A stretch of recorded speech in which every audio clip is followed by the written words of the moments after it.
Hello, everybody. Welcome to College Football Coast to Coast, episode number 9, which means we've been doing this for 9 weeks. It doesn't feel like that long. But of course, I am your host, along with my co-host and friend and the world famous Mark Rogers TV. How you doing, Mark? I'm doing well. Second week in November, still in the 70s and sunny here in Connecticut. So I will take it. Yes.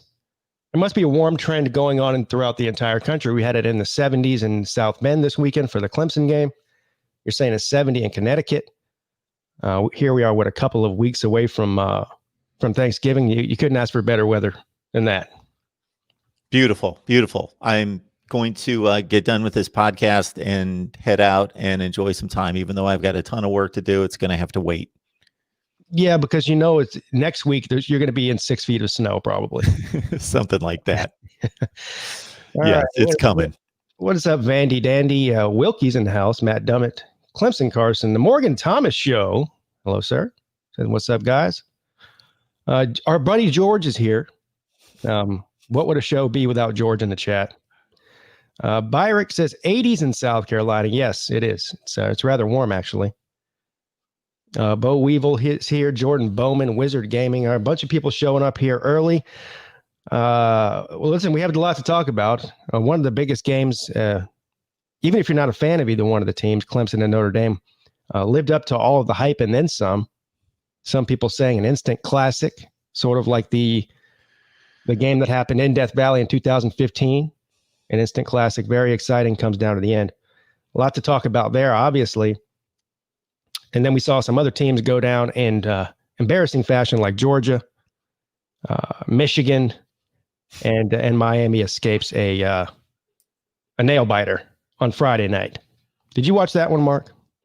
I enjoyed that Miami NC State game. I still don't think it says a whole lot about Miami. Sure, they survive, they advance, they only have one loss. It's any win's a good win to a certain extent, and not that NC State's completely incapable. But the question I have about Miami, what I would love to see is them play better teams. So they play the top of the list.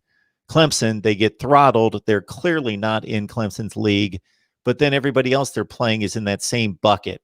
NC State, Pitt, Louisville. They're all Virginia. They're all in that top 50 teams. And they're clearly better than those teams, although NC State pushed them to the hilt. Yeah. I would love to have seen Notre Dame on their schedule. They are going to be playing Virginia Tech. We'll talk about it this weekend. So that should be more of a test. And North Carolina should be more of a test. Yes. They certainly can lose one. Now, they're one that was directly affected by the outcome of this Clemson and Notre Dame game. Miami was huge Clemson fans this weekend because now they are in third place in the ACC. Clemson holds the tiebreaker with Miami. If Clemson and Notre Dame both win out in the regular season, Miami's left on the outside looking in. So they really wanted Clemson to win this game.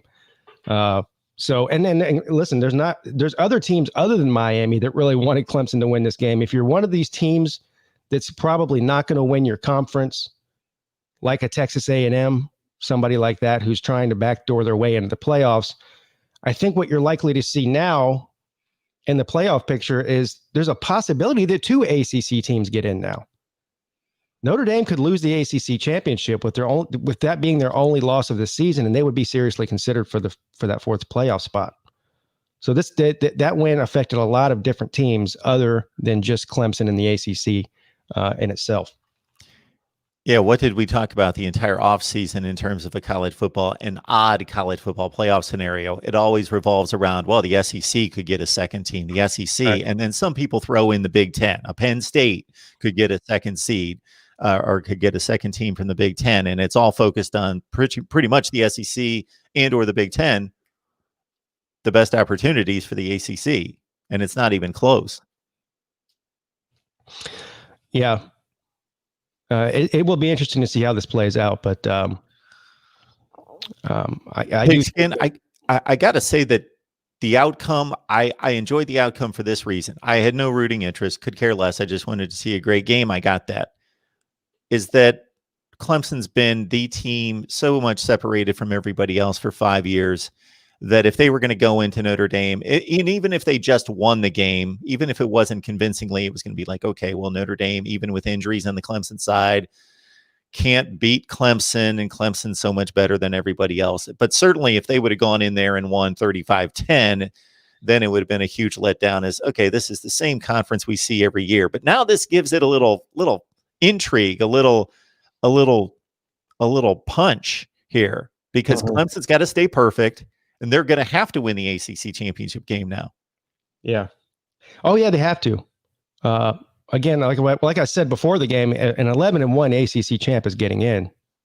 And if you're going to win one of those two matchups, if you're Clemson or Notre Dame, you obviously want to win the latter. I think winning the ACC is more important than the regular season game. But I wasn't surprised about the outcome of this game. We were talking about this before the show started today. If anybody watched any of my shows or our shows or some of the other collaborations I've done over the past couple of weeks leading into this game, I had serious concerns. Obviously, the injuries are a concern, but just in general, so this is not a fluke that you saw 6 or 7 explosive plays. When I talk about explosive plays, I'm talking about 25 yards or more. Big chunk plays that Clemson's defense is giving up. It's been happening all season long. They've been able to just, through sheer talent, outscore their opponents like Virginia, like Boston College, like Syracuse. But this is now a pattern. This is not something that's just a fluke. Like the big plays that Clemson was giving up in the Boston College game last week was not an anomaly. We know that now.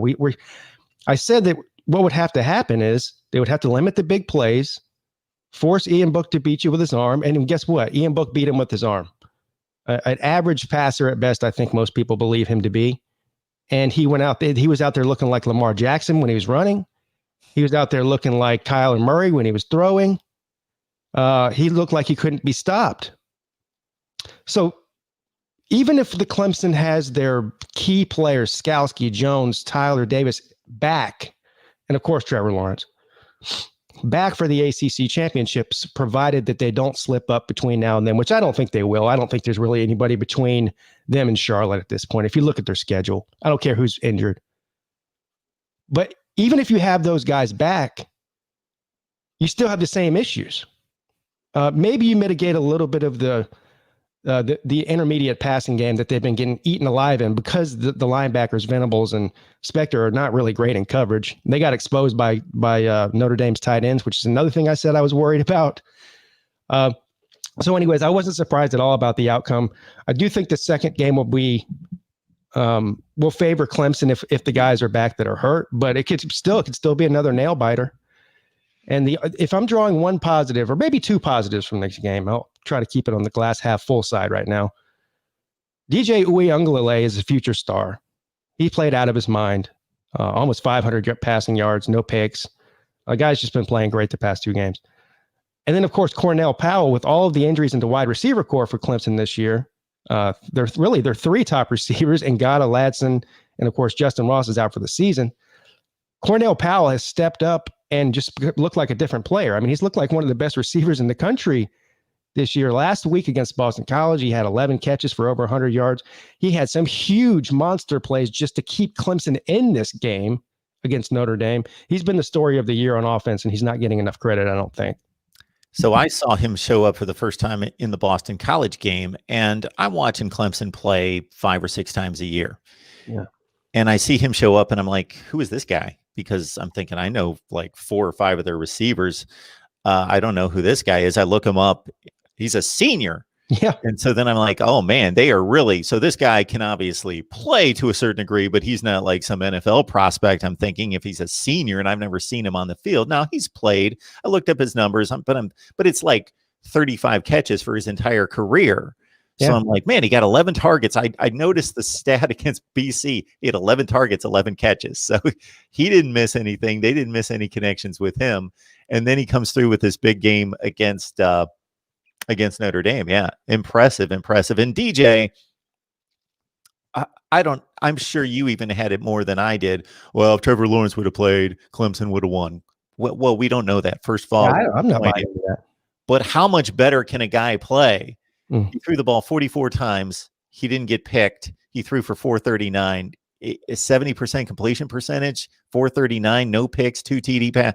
Trevor Lawrence can only anybody, Peyton Manning, Drew Brees, could only play so much better than that. There's not a whole lot of ceiling left to play any better. So Trevor Lawrence, would he have made one or two maybe better plays? I can think of the overtime when they took the sack. Maybe Trevor Lawrence just has enough football acumen that he doesn't take that sack possibly, but I'm not going to blame that on DJ. He got overwhelmed on that play. They shut down ETN. I mean, they shut him down. DJ put the team on his back. If it weren't for the way he played, they wouldn't have even been in the ball game. Absolutely. Here's one thing I will say though, where we missed Trevor, and we saw this in Boston College game, we saw this against Notre Dame, is there some sort of a miscommunication or just not the feel there between ETN and Uyunglele that there is with Trevor and Travis. We've seen now 2 turnovers that resulted fumbles for a touchdown in a row on botched handoff or a botched pitch between number 5 and number 9. Just something we haven't seen. I mean, ETN is not a guy that turns the ball over. He's not a guy that fumbles snaps. He's not a guy that fumbles, period. And now we've seen it twice in a row, and it results in immediate points. So that's the only thing I could say. If Trevor would have been in there, maybe things would be differently in that respect. But as far as the play on the field, executing the offense, I mean, I don't see much of a drop off, if any, there. No, I think it's the defense. I think missing those 3 guys has been, again, it's not like they're going to stop everything that we saw Ian Book do. And to Ian Book's credit, this is a guy that has to know the criticism he gets as, this guy's a game manager. If Notre Dame had an elite quarterback, maybe they'd win big. He can't get it done because he's just okay. And then he pulls through with that kind of performance. So I give Ian Book a lot of credit. That's the best I've ever seen him play against a big opponent. It's fascinating. You got Notre Dame in the mix. Miami fans don't like it, as you say, because Notre Dame they got BC on the road. That could be a challenge. Then they got somebody capable after that. They got North Carolina coming up. Mm-hmm. That could be interesting, but North Carolina can't stop anyone. Their defense is awful, but that's going to be an entertaining game, and that's a threat. Then it's like Syracuse and Wake at the end. So both teams have a clear path, and this is the game that we should see again. Crazy things happen in these Friday night games. I mean, even this last one, Miami almost lost that game. They should have lost. And I believe, somebody can correct me if I'm wrong in the chat, or maybe Mark, you even know, I believe the Notre Dame and North Carolina game is a Friday night game in Chapel Hill. I think it might be the day after Thanksgiving, Friday game. Ooh, I'm going to love that. I don't know. That makes it even more interesting. When you have a favorite, especially a heavy favorite like Notre Dame will probably be. When I say heavy favorite, they'll probably be favored by 9 or 10 points, I would imagine. And going on the road on Friday night, that usually is a trap game. So we'll see what happens with that. But a lot of, it just made this loss for Clemson not the end of the world. To me, though, it does bring up a lot of concerns looking past the regular season. If Clemson still has aspirations of making the playoffs, which they do, I'm looking past the ACC championship, and I'm looking at who they potentially play in a postseason game. Most likely Alabama and Ohio State, maybe even a Texas A&M, somebody like that. And if they have these issues on defense they can't seem to get fixed between now and then, Ohio State will light them up. I mean, Ohio State will score 60 on them. And that's no knock on Notre Dame. Notre Dame played great, made the plays, but they're not Ohio State offensively. They're just not. Yeah, what I was getting from the Notre Dame guys that I had on this week that you well know, Kevin Austin, can't think of the other guy's name, Jared Lindsey. They're supposed to be their speed threats, and they're both injured. So Notre Dame didn't have not necessarily their 2 best wide receivers, but their 2 fastest wide receivers that they really wanted to see this year, blow the top off the defense. Those guys aren't available, have barely played this year, not available in that game. Again, not necessarily the best wide receivers that should be out there, but in terms of stretching the field. So yeah, to extend on your point, what we saw Saturday night against Notre Dame was against really good wide receivers, a good wide receiver unit, more so the tight end position. Ohio State and Alabama, you're talking like 4 NFL wide receivers on each team. So that's going to kind of blow a lot of those plays that were dudes running free in the secondary, catching balls and then getting tackled, turn those into potential touchdown plays with the speed and explosiveness of the Ohio State and Alabama receiving cores. Yeah. Well, we'll see if Clemson can get things together there. Speaking of defensive problems, Florida's had their fair share of them this year. Unlike what Clemson was able to do when they matched up against a equal opponent in their own conference, in their own division, rather. They just went on a scoring frenzy there against one of the top defenses in the country in Georgia. And I picked Florida to win this game because of how just pitiful that Georgia's offense is and how it's mind-boggling what's going on in the quarterback position there. But I did not see 44-28 coming. I thought this game would have been a lot closer than that. If you look at the statistics for both Stetson Bennett and DeJuan Mathis, they are awful. They're both below 50% completion percentage, several interceptions.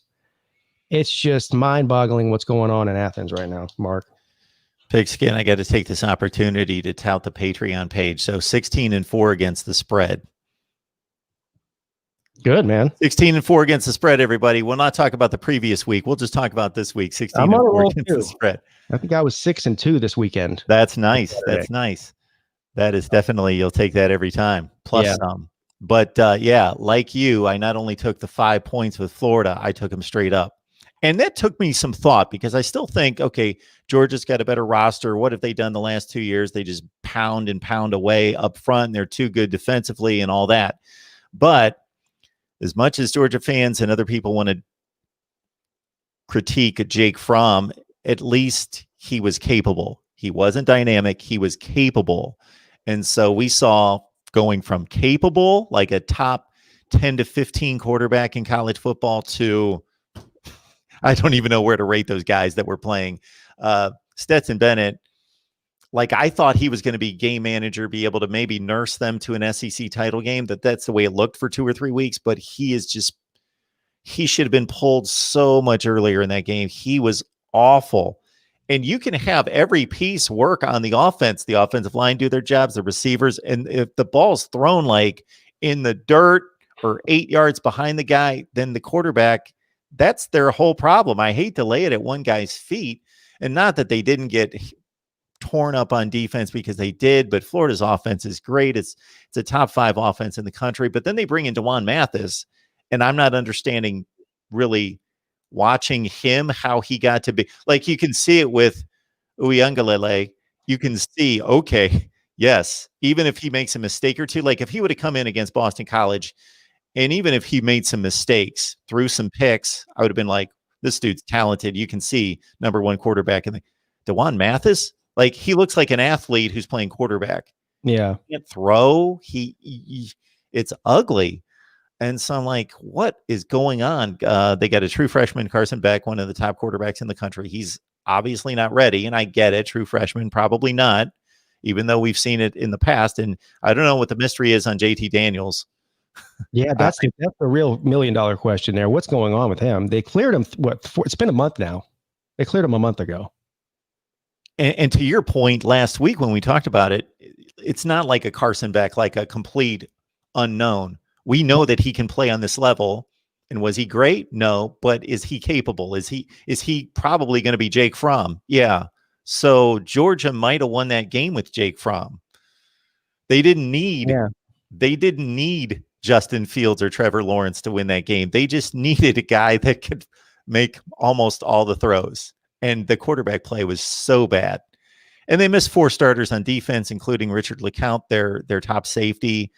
I'm going to make this game more about Georgia because I think that they just are so loaded and the program's in great shape. But if Kirby doesn't fix this, if they don't find a quarterback, this is going to be Georgia football every year. This is, but it is the results about Florida, because now they move on. If they don't trip up, they got to trip up twice not to make the conference championship game.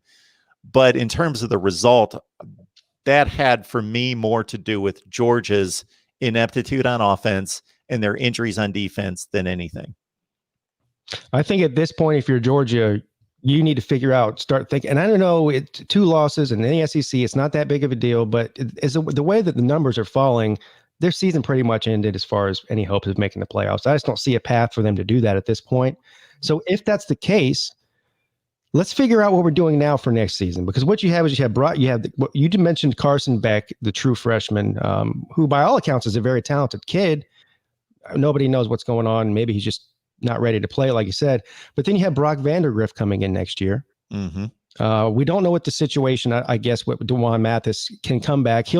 I could see a situation where he transfers for, I just don't know if he clearly is maybe not a good fit there. There was rumors that he was going to transfer before this game happened.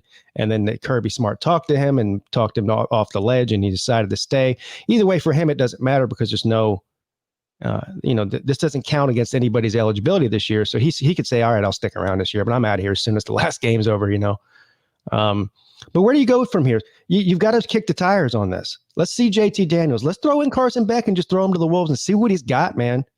Just see what he's got. And then, of course, maybe that'll give you a better idea going into next season, what you have and what you need to do. You're Kirby Smart. You've built a top 5 program. You've got stacked recruiting classes. You went to a national title game. You've won the SEC. You finish in the top 5 every year. You're not going to get fired, even if they lose the rest of their games, which they're not going to. You're not going to get fired. This is the time. You got a 5-game season, I think. 4 games, 5 games, plus a bowl game. Yes. Okay, Stetson Bennett, you will never throw another pass the rest of the season because I got like 3 other guys that I need to see. They need to play in some kind of order. There needs to be some kind of strategy, and the mystery is JT Daniels. Exactly. If you go 6-4, who cares? It's a lost season anyway. 8-2, 6-4. What's it matter?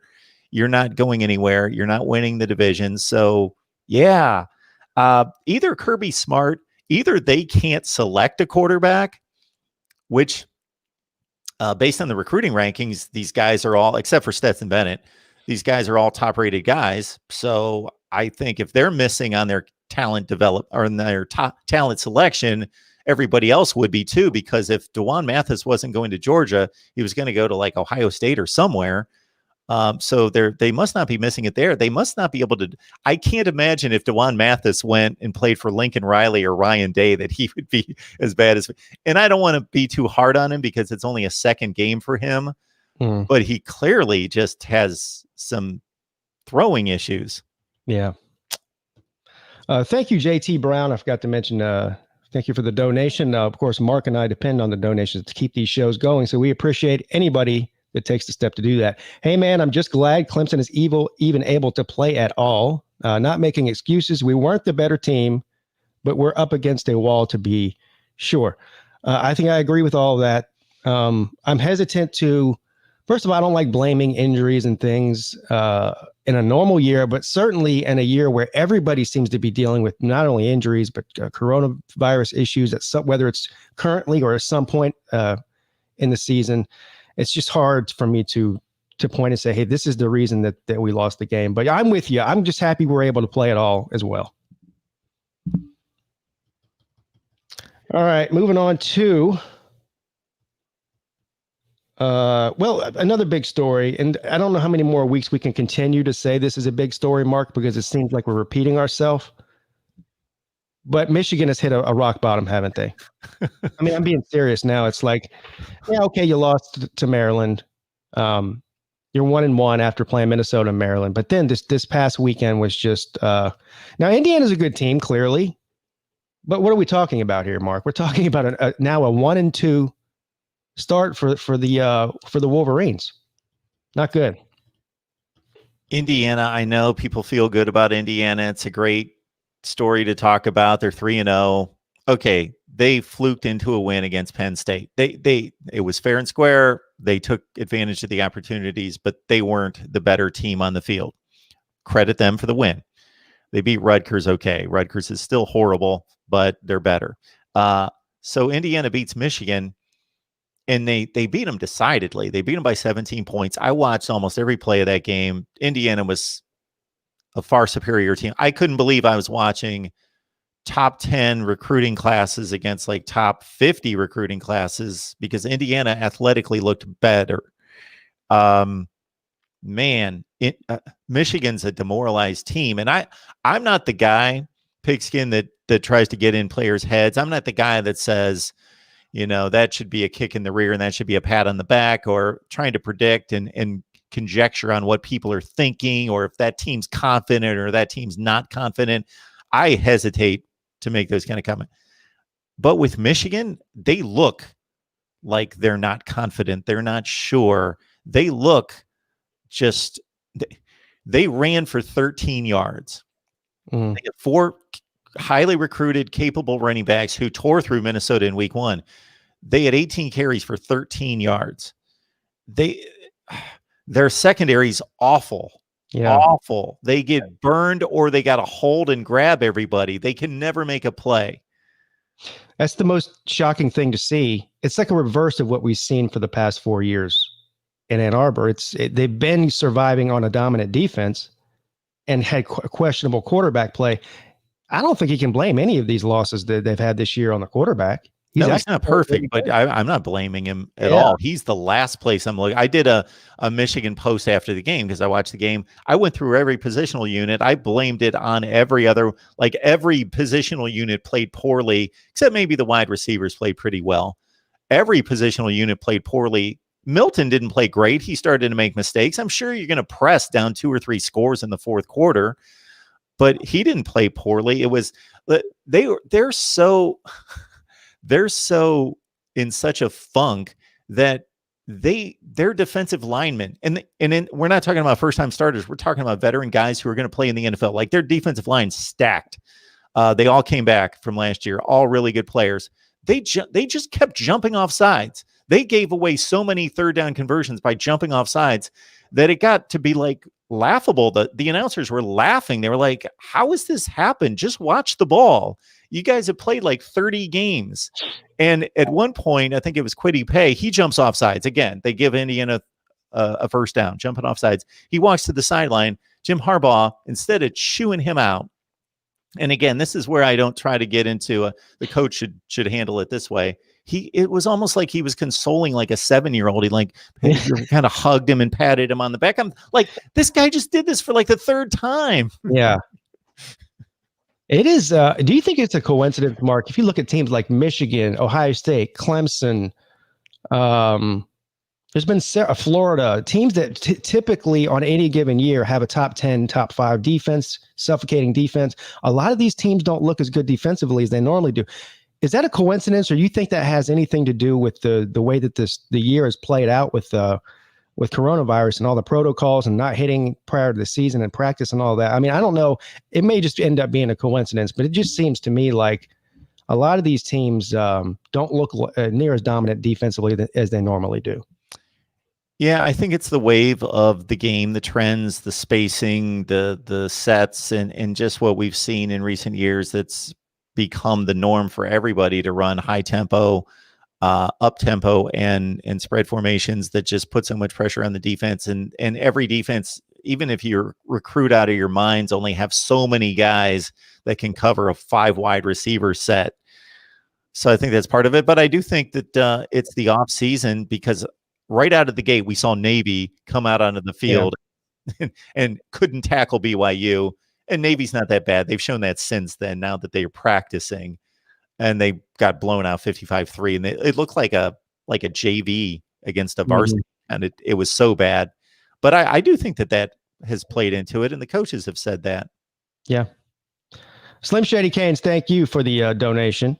Good to see you here, sir. He says, ugly win for Miami, but like Pitt, this was a game Miami would have lost in the past couple of years. It's safe to say that the Hurricanes are headed in the right direction. For sure, this is a game that Miami would have lost in the past couple of years. Those close games against teams that they should beat, they get down and they don't find a way to get it done. They found a way to get it done this week. I think the reason for their turnaround, such drastic turnaround from last season to this season, they're still not great, but they're definitely headed in the right direction. I think most of it has to do with Derek King. He's just he's just made the offense look like it's a completely different offense. Problem is, I don't think you have Derek King next year. I guess he could technically come back if he wanted to because of the free pass that everyone's getting this year. I don't know if he will, though. So where does that leave you next year? But yeah, they're headed in the right direction. Yeah, I don't think there's. I believe you did a watch party for the game, and we did a post game show. And Miami fans seem to be on opposite ends of the spectrum. There doesn't seem to be much balance. That Yeah, ton of them were just excited. It's one thing to be excited about a win because it was a great game. It was exciting, and so you could be just happy that you pulled it out and figured it out, but still be able to pull back and say, okay, we're not that good. We just beat NC State by 3 points. We barely pulled it out against like a top 50 team in the country. But be excited that it was a fun game and it was great. And De'Aaron King was lights out in that game. He was throwing the deep ball great. So you can be both, but it seems like Miami fans are either like, okay, we're elite. Look at us. We just won this exciting game. We're elite. And then you've got the, oh, what's wrong with us? We're winning ugly. We can't do this against they are beating the teams that they weren't beating last year and the year before and going 13-13, but they're not there yet. But yes, they're winning these games that they should win, that they weren't doing the last 2 years. So there's progress. Yeah. And again, the biggest difference to me is Derek. He had a career game. I think that was the best game statistically he's had as a quarterback since he was at Houston. And he had one monster game against somebody when he was at Houston like that. But yeah, he looked good. The problem with Miami is I don't trust him. I don't trust him not to lose another game against somebody they should beat. Of course, we have probably the hardest game that they have left on their schedule, I think, is the last game of the season. And that's when North Carolina rolls down into Miami. So, but yes, they do look much better. Let's talk about some of the matchups we have this week, Mark. We have a bunch of really good, interesting ones. Yep. Speaking of Miami and Virginia Tech, let's start with that one. Another game that Miami will be favored in. I haven't looked at the betting lines for this week. I'd be shocked if they weren't favored. Now, this game is in Virginia Tech, but this has been a team that's been giving Miami fits for the past few years. So I would fully expect Miami to win this. Virginia Tech's been somewhat of a disappointment. How much longer is Justin Fuente? How long is his rope? We have a lot of coaches on the proverbial hot seat, some hotter than others. I think Will Muschamp probably at the top of the list in the entire country. But for some reason, Virginia Tech fans, are they happy with just 7-8 wins on average a year? Because it seems to me that they don't have any. I don't hear any outcries about fire Fuente from the Hokie fan base.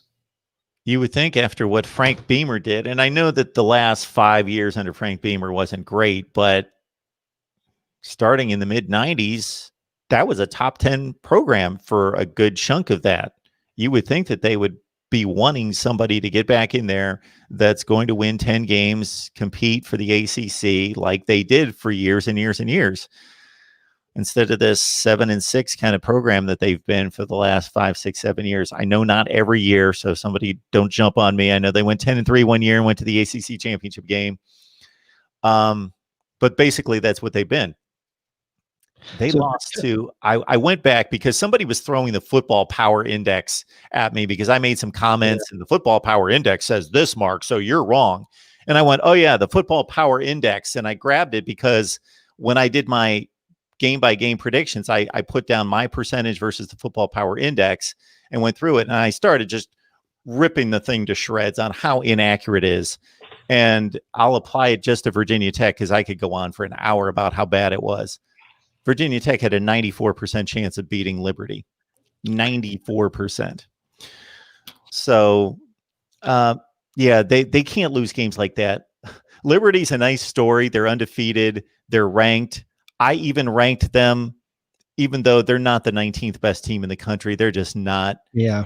It's a good story, and it's great that they won this game, and they kind of lucked into it at the end. But they put themselves in position to win it. So, to their credit, Virginia Tech shouldn't lose to Liberty at home. No. Yeah, Justin Fuente should be. And so I said at the top of this conversation, I said I would be surprised if Miami wasn't favored. I haven't checked the line. Well, Dr. Winston here, if he's correct, and I believe him, I don't know why he would make this up. He said, let me take a guess. I haven't looked at they're at Virginia Tech. I'm going to say Miami's a 2-point favorite. He's saying that Virginia Tech is a 2-point favorite. Oh, okay. Well, that's the way he worded it anyway. He says Virginia Tech opened as at -2 on Bet Online. So that would be Virginia Tech as a favorite, which is shocking to me. Yeah. I don't understand where that's coming from. Maybe there's something else there that I don't know about. But anyway, obviously a huge game for Miami. This is, again, coming off of a close game against NC State team on a short week. Can they get it together and go in and take care of business in Blacksburg?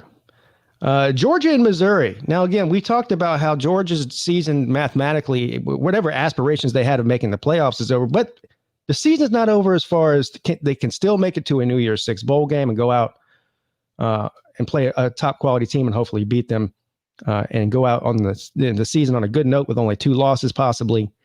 But this is a game that they could lose, Mark. I mean, offensively, the way that they look is so bad that I don't even know what to expect this next week. Who's going to trot out there at quarterback? I don't have any faith in any of them can get the job done at this point. And Missouri has been surprisingly good this season. So this is upset alert for Georgia as far as I'm concerned. I can see that. LSU went up there and lost 45-41. Missouri can sling it around. They've got a top running back in Larry Roundtree. Eli Drinkwitz did a nice job at App State. I think he's doing a nice job at Missouri. They hung in the game to a certain extent in Gainesville against Florida. They've got a week to prepare because they didn't play. Yeah, they didn't play this past week. I don't want to blame Penn State having this kind of letdown and not give Maryland credit, just like the same thing could have happened to Georgia where, okay, the season's over. Penn State lost the first game. Then they had a chance against Ohio State to make amends, tie their record at 1-1 and say, okay, we're back in it. They didn't win that game. And then they come out against Maryland and just 27-point favorite, getting their doors blown off. I don't think that that's going to happen to them, but you never know what goes through the psyche of teams and players when their season's over. They're on such a high to, okay, we lost to Alabama, but we were in it for almost the entire game. Boom, we got Florida. We always beat them. We'll be right back in it. And then your season's over. You're done. Yeah. The morale could be a problem. I imagine there's a lot of morale issues in the offensive room, especially in the quarterback room. Georgia's starting to deal with it. We saw how many players go down with injuries. That one guy, it was a gruesome injury. He's obviously out for the season. I would imagine he must have either broken or dislocated his ankle. Lots of question marks for Georgia. And Curveball here says, Pete, Miami has 11 players out and maybe more for Virginia Tech. That's impacting the betting line. Well, sure. If you have 11 players out, that's certainly going to impact the betting line. Depth is a problem for Miami. Quite frankly, depth is a problem for most teams, it seems, this year. We had so many players. Even the teams that are playing, we had a ton of players opt out in every conference, really. And so it's just, 2020 is a weird year. It seems like that's the reason I can't use Clemson has all these injuries on defense excuse, because every team has it right now, it seems like. Okay, I'm going to look at these players. Yeah, the question is, how many of those 11 players are starters? How impactful are they? All that kind of thing. But yeah, Brevin Jordan's maybe the best tight end in the country. He's missing the game, but he's missed like 5 weeks in a row. Yeah, he hasn't been playing anyway. And the rest of these players are backup guys. And yeah, the depth. It hurts depth. A lot of these guys don't play. It's a little bit of both. Yeah. Speaking of Notre Dame, Boston College. So if you're a history buff, Mark, you may know I am already. So the last time that Notre Dame beat a top 5 team in the regular season, I believe, was I remember it well. Against 41-39. Well, after that big, they knocked off the number 1 team in the country, who was Florida State. Guess who they played next week after that, Mark? I remember it well. It was Boston College. And guess what happened, Mark? I remember it well. They kicked through the uprights to end the game. 41-39 BC. Yeah, I saw all kinds of crazy stats. Like the last time that Clemson lost a regular season game was the week that Donald Trump got elected. And then they lose their next game the day that Joe Biden is elected. which is pretty interesting in itself. So you see all these crazy things, the Boston College and Notre Dame thing from 1993. Does that mean anything this year? No, it doesn't. However, Boston College is a decent squad. Mm-hmm. This game is in Boston College. And on top of that, Notre Dame is coming off of a huge hangover win against Clemson. So keep your eye on this one, folks. I fully expect Notre Dame to win this game, as long as they don't beat, the old saying, if as long as they don't beat themselves. But yeah, I think as long as Notre Dame doesn't go out there and turn the ball over 3 times or something along those lines, they should win this game. But this could be an interesting one. If Louisville's able to stay within 5 points of Notre Dame, if Duke is able to stay within 1 score deep into the fourth quarter, Boston College is certainly capable of it. And those games were at Notre Dame. And another little side note would be Phil Jurkovec, the transfer quarterback from Notre Dame. I don't think he needs to be motivated because he's playing great regardless, but maybe a little bit motivation to knock off the Irish. Yeah, it's a side story. He also, coming from his mouth, he did not want to leave Notre Dame. He said it broke his heart to be leaving there. It's just, his dream school to play at. And he just kind of felt like he had to. Otherwise, he wasn't going to see the field. So, yeah, it's kind of he can, if Boston College can pull off the upset here, Jurkovec will get the last laugh on that deal. But anyway, I don't know what the line is on this. I'm looking for it. Okay. Somebody maybe in the chat might know. Notre Dame by 13. 13. It dropped from 16 to 13. The opening line was 16. So I got a site that shows like all the 10 or 12 major sports books. Started at 16, went to 13. Yeah, give me Boston College with the points. I do think Notre Dame will win the game as long as they don't. Would have been nice to get it right out of the gate. That 16, get it over 2 touchdowns would have been nice. Yeah. Another great game. Well, if you would have asked me 2 weeks ago how exciting this game would be or interesting, I would have told you it wouldn't have been very interesting at all. But Ohio State and Maryland's actually playing some pretty good football. They looked awful week 1, right? They got blown out by Northwestern, and then now it looks like a different team now. Tulia Tagovailoa is playing with his hair on fire. He's playing out of his mind. The defense is playing well. Here's the other question about this game, Mark, because we know who Ohio State is and what their expectations are. Is this the hardest game left on their schedule this year? I mean, just on paper, if you look at the other teams. I would still say Indiana is, but that's a fair question. Because Indiana is a more complete team. I think Maryland's still pretty bad on defense. But man, they're tearing it up. And I gotta hand it to we were talking about psyche with Georgia and Penn State maybe letting down because their season's over. You got to hand it to a team when you really think about Maryland. I looked at their Big Ten games, throw out Rutgers. Rutgers was like a high school team and has been for about 5 years in the Big Ten, just getting mauled every week. Did not belong in the conference. Maryland went 1-8. They beat Rutgers last year. They lost by an average of 38 points a game. Like every game was like 40-3, 48-7. They got killed last year by everybody in the Big Ten. They come out this year. First game, they go to Northwestern. Northwestern never beats anybody by 40 points. I had to go back 50 years to see a Big Ten game. Northwestern won by 40 points. They beat Maryland 43-3. Then they're down the next week 17 to Minnesota in the fourth quarter against a team that finished in the top 10 the year before. You got to figure, how do you have any confidence to come back after losing and getting just your brains beat in every week, that you come back from 17 down in the fourth quarter against what was a good team last year? That's pretty impressive. And then they go to Happy Valley. They lost to Penn State 59-0 last year. The last 3 years, Pigskin, Penn State beat them 136-3 the last 3 years. That's how much they've been just annihilated by Penn State. They go up there and they kill them. Yeah. It's pretty impressive. It is impressive. And I don't really give Maryland a chance to win this game. I think there's still a huge clear-cut difference between Ohio State and maybe everybody else in the Big Ten, but certainly Maryland. But it could be interesting. Maryland's playing with a lot of confidence right now.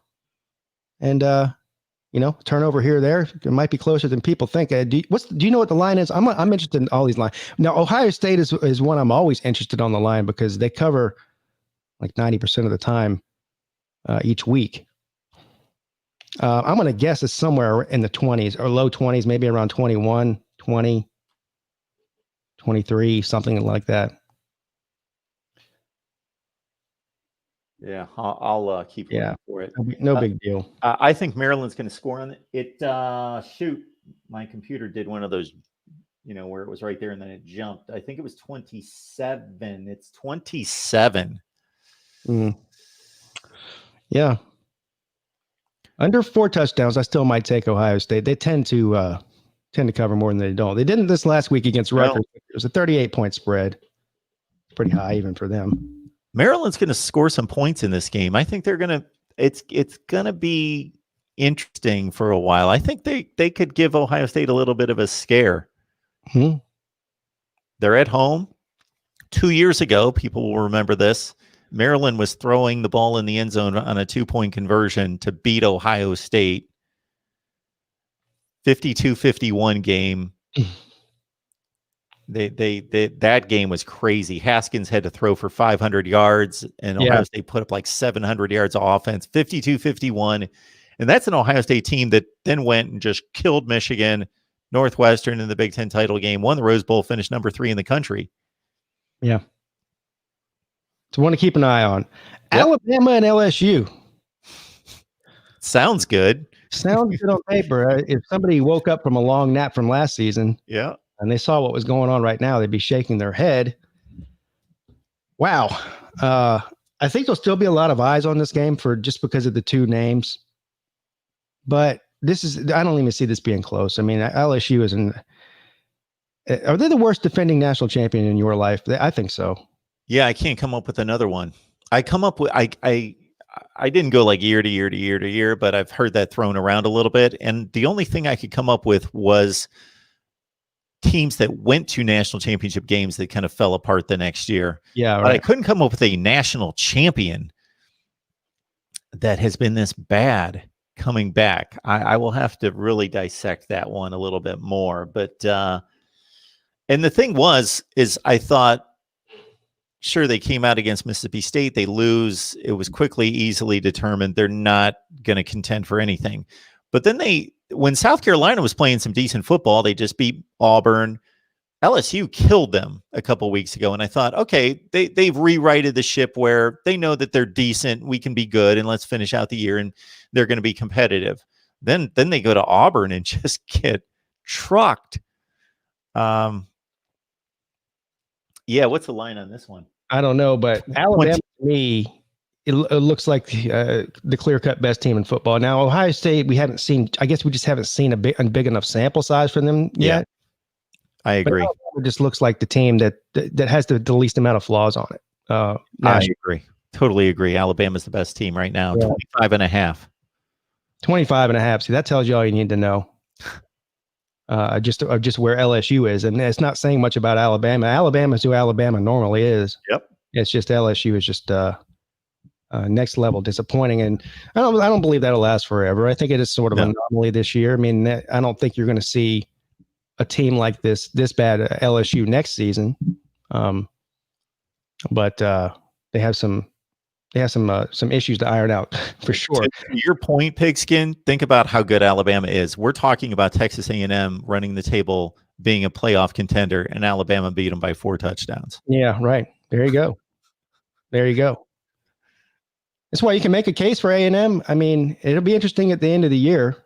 I think you're going to see an argument. I don't see A&M losing another game. I just don't see it. I don't think so either.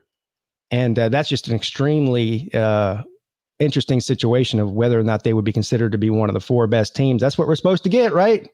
The 4 best, not the 4 most deserving. Well, it depends on what the committee wants to spin that particular argument toward. They either go to, well, it's all about data and metrics, and you got to win your conference, and you need to, not have any bad losses and quality wins, top 15 wins, or they go just, we just select the 4 best teams. If A&M would have played Alabama close, that would have made it more interesting. That's the thing. I mean, many people can argue about whether they should be ranked ahead of Clemson right now. And there's an argument to be made for that. Yeah, I've got Clemson in front of them. I still have Clemson at 4. Well, the only reason I have Clemson, I do too, had one spot ahead of A&M in my rankings is just basically because if you look at who they lost to, so Clemson lost to a top 5 team, so did A&M. Clemson kept it close. A&M didn't. That's the only difference between the two. Plus, Clemson has a win over a top 10 team, and well, at the time and now, I think too, in Miami. So, and so does A&M. Who's that one against? Florida. Florida. Yeah. So there you go. So it's very close between those two. Very close. Speaking of Florida, this might be the game of the week. This is the one. And if you would have told me before the season started that I would be looking forward to watching Arkansas and Florida line up against each other, I would have told you you're out of your mind. But this is an interesting game. Florida, maybe the best offense in the country, Mark, with Kyle Pitts is healthy. I mean, right up there with Alabama anyway, and Ohio State, I'd say. Defense has some issues, but Arkansas is the biggest. I think they're the biggest story in the SEC for sure. Maybe one of the biggest stories in the country. They're sitting here with a winning record, aren't they, Mark? What are they, 3-2 or 3-3? Something. They're 3-3, but people would argue they should be 4-2 because they got ripped off. The Auburn game. Right. Nonetheless, upset alert for Florida. Arkansas's defense is playing great. Of course, that doesn't seem to matter. Florida's offense seems to be clicking on all cylinders. I mean, look what they did to Georgia's defense. But nonetheless, this one is at least interesting, I think. I'd be on upset alert if I'm Florida, especially after the emotional win against Georgia last week. I wish the game was at Arkansas. It's in Gainesville with the crowd and everything. The home field isn't what it is, but it's still something. So I think this game's going to be similar to what we saw 2 weeks ago when Arkansas played Texas A&M. It's like a really entertaining game, a lot of big plays. They were in it, but it wasn't like they were.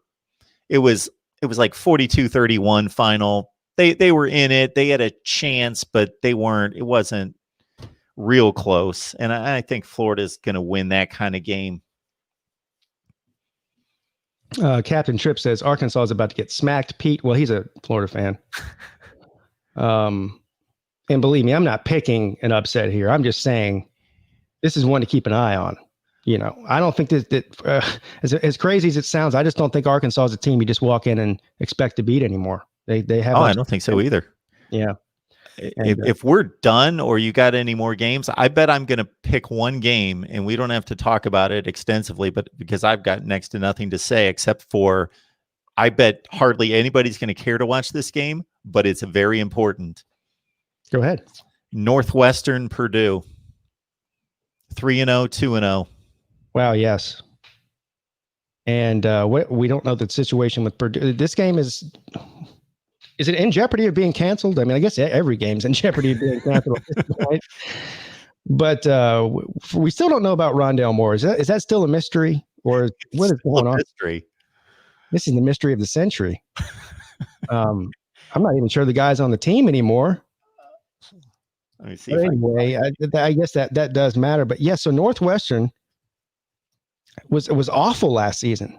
They were like a roller coaster. So what was it? 2018, they had an amazing year. What did they win? 9 or 10 games that year? 8-1 in the Big Ten, went to the Big Ten championship game. Right. Beat Utah in a bowl game. They were good. They finished top 20. Yep. You're right. And then so last season they had high expectations. They had they had the Clemson quarterback coming in there, the transfer from Clemson. Just an abysmal season last year. What did they win? 4 games or something along those lines? 3. 3-9. It's awful. And 1-8 in the Big Ten. Now they're on a trajectory to have another season like they had in 2018. So they're up and down, up and down, up and down. But you're right, they're undefeated at this point and have a couple of really not close. I mean, some big victories. They blew their opponent out. And Purdue's sitting there looking like one of the top 5 best teams in the Big Ten as well. So you're right. This isn't a game that most people, especially before the season, you're not circling Northwestern and Purdue on your calendar as far as one of the big games, but it is certainly one of the big games of the weekend. These are the kind of games I like as like a college football junkie. I love these kind of games where I can find a matchup where people are like, who cares about that game? But it's interesting to me and it's important. Mm-hmm. And if Wisconsin can't play many games, they've only played 1 game. I don't know Wisconsin has no more wiggle room to get to a Big Ten championship game. They might be the best team, but they have like a 6-game limit, the Big Ten, to be able to be eligible to play in the conference title game. So they can't afford to lose even one more game. That's how I understand it. Yeah. That's unfortunate. Yeah. Speaking of that, we didn't talk about any of the Pac-12 games, but there's a couple of good ones. I mean, Southern Cal and Arizona State they came down to 1 point they won by, I think. Yeah, it's a good game. Arizona State, I think, is really good, and they could challenge whoever comes out of the North. Most likely Oregon. I think they could be a challenge for them. Now that's provided that Southern Cal might go undefeated on their schedule. I don't know. They don't. Southern Cal and Oregon don't play each other this year, do they? No. Yeah. USC's schedule is light. It went from being brutal to light. The revised schedule. The only team they play in the other divisions, Washington State. Oh, okay. They miss Washington, Stanford, Oregon.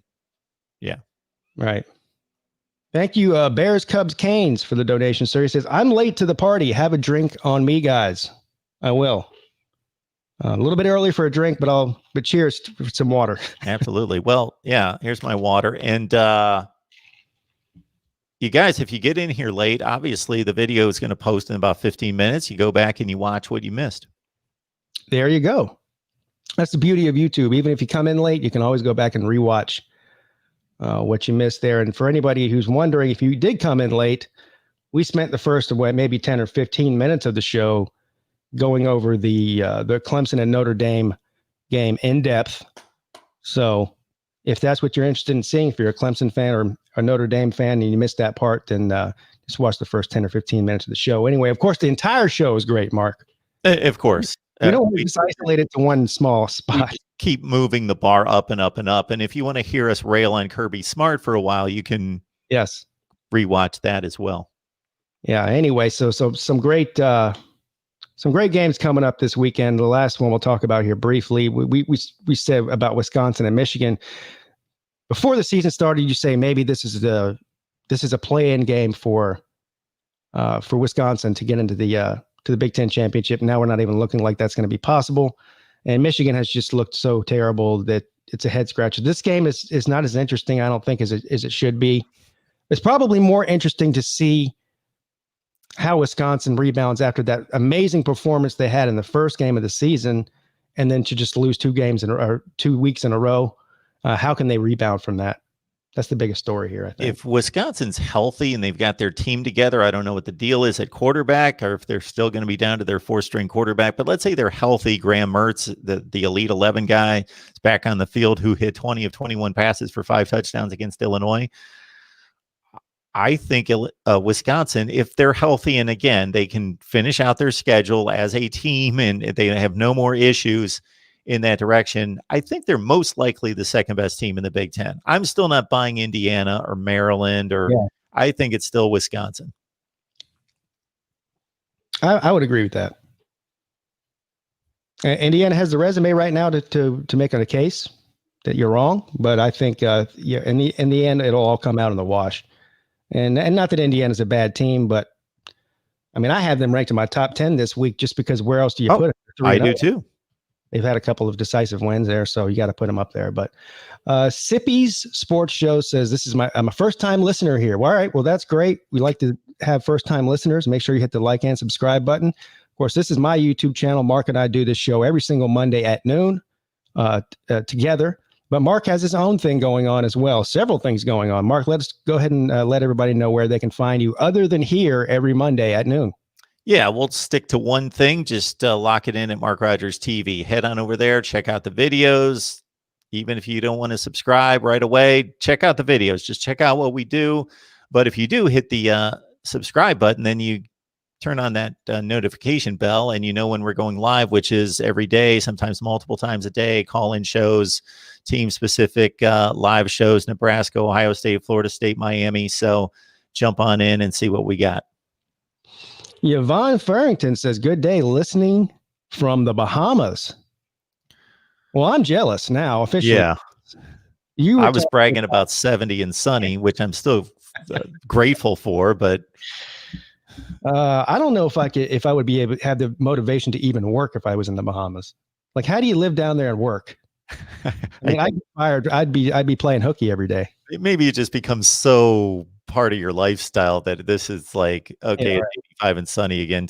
That's just what it is every day. So It's Right. not a big deal. See, like when you live in the weather that I live in, and it's beautiful in Connecticut from like May to October, and then I would definitely want to leave for the next 5 months.